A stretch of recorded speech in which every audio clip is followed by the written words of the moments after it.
go, guys. Here's the second part of it. Images, videos of the girls laughing, joking, living in the moment, excited for the future, innocence stolen.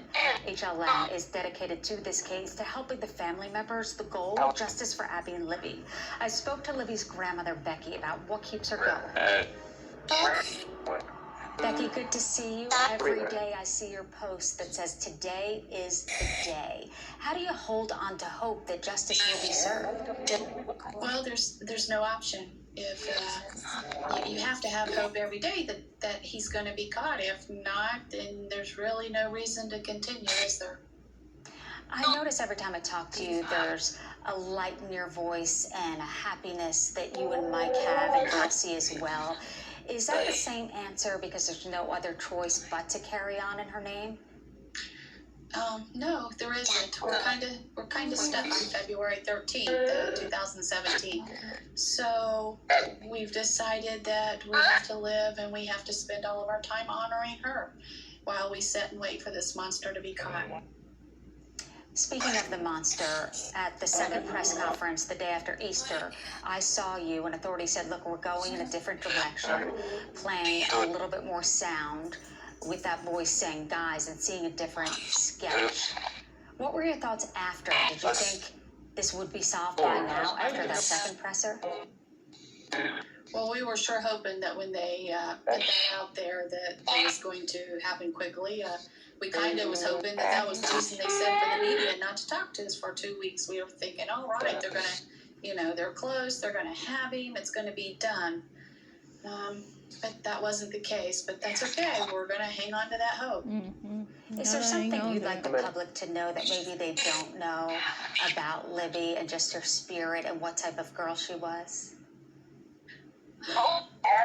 I've said it many times, our whole family has, but it's the truth. Libby was a very caring, giving person. She thought of people first.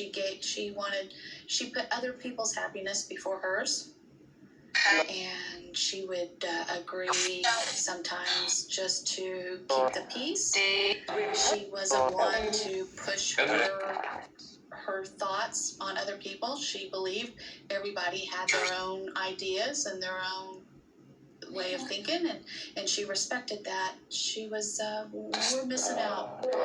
This world is a place without her. I know the milestones are hard for you, as I'm sure they are for Abby's family too, saying she should be doing this at this point in her life. Oh, this has been a very hard year. A very hard year. This is, the girls are seniors this year.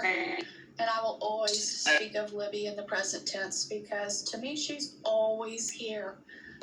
We've been seeing on Facebook and stuff their friends posting their senior pictures, which, by the way, they become beautiful young women. And I realize we don't have senior pictures. And they were painting their parking spaces because the seniors get to customize their own parking places. And I sit there, and when I look at theirs, I wonder what Libby would have done with hers. So this is a year of many happy for other people, but it hits really hard that we're not doing those things. What I noticed in Delphi were all of the teal and purple ribbons in honor of Abby and Libby, and the authorities at the time said they believe he could be local. Do you walk around, Becky, in fear that he's around? Not in fear, but cautious, always on the lookout, always looking at people. It's kind of sad that we have to do that in this community because we never did before. I don't say if, I say when someone is arrested. What will you say to him, if anything? I've thought of that many times. And I go over it in my head of what I would say, what I would do. But in reality, none of us know what we would say, if we would say anything. But I can tell you this much, you'll hear me in Atlanta. When he's caught, you'll hear us celebrating. I know, I'm looking forward to that day.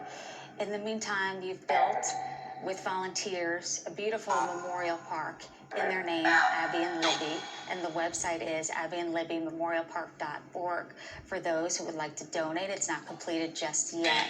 And I'm sure you feel kind of a sense of joy when you visit. What's it like? Oh yes, we realized the girls would have loved this place because they went to the parks. Both girls did lots of things outside, and this keeps them alive for many generations to come. Abby and Libby will still be here. People will know their name and maybe understand the story for generations to come, and we're not here to tell their story. This has been a year of construction. A lot has happened this year. We got the septic system in, we've gotten the wells in, the walking trail is in, the amphitheater's up. They are at this moment Hello. in the process of completing 3 of the picnic shelters. The foundation and plumbing is stepped in for the 2 concession stands and bathroom houses. We're slowly getting there. We are really hoping that next year we'll be playing ball, having concerts. Oh yes, one of the playgrounds was also placed. Wow. And it's really neat. It's a small playground, and Diane, which is Anna's mom, she come up with this idea. We got a grant, and we had this money that we had to spend, so she started looking. And one of the things that we were able to get through this grant was, yes, we have the playground there for little kids, but we also got outdoor workout equipment for adults. And we are Fabulous. Yes, we're placing those around the play set for the kids so that moms, dads, whatever, don't have to sit on a park bench and be on their phones. They can sit there and work out while their kids are playing, so they all get some enjoyment out of the park there. And Becky, you and I connected in your kitchen in Delphi when you were telling me about cardinals that would visit, and we both had the same thought process that means someone who has passed is visiting. Have you seen cardinals around here? Oh, I see them quite often. And a lot of times you won't really notice them. But if you're having a really bad day or something, you look up and there's a cardinal. And it's kind of ironic that a lot of times that cardinal's right outside my office window or someplace very predominant where it knows I'm going to see it. So I know she comes back and checks it. Becky, I think of you and Mike and Abby and Libby often, and I'm hoping for justice. Thank you so much, Becky. Good to see you. Thanks so much for being with us. The goal is to find the person that did this. If you have any information, you are asked to call the Delphi tip line, Justice for Abby and Libby. Don't miss it tonight. Tonight's special, Down the Hill, the Delphi Murders, begins tonight, 10 p.m. Eastern. I hope. Yeah.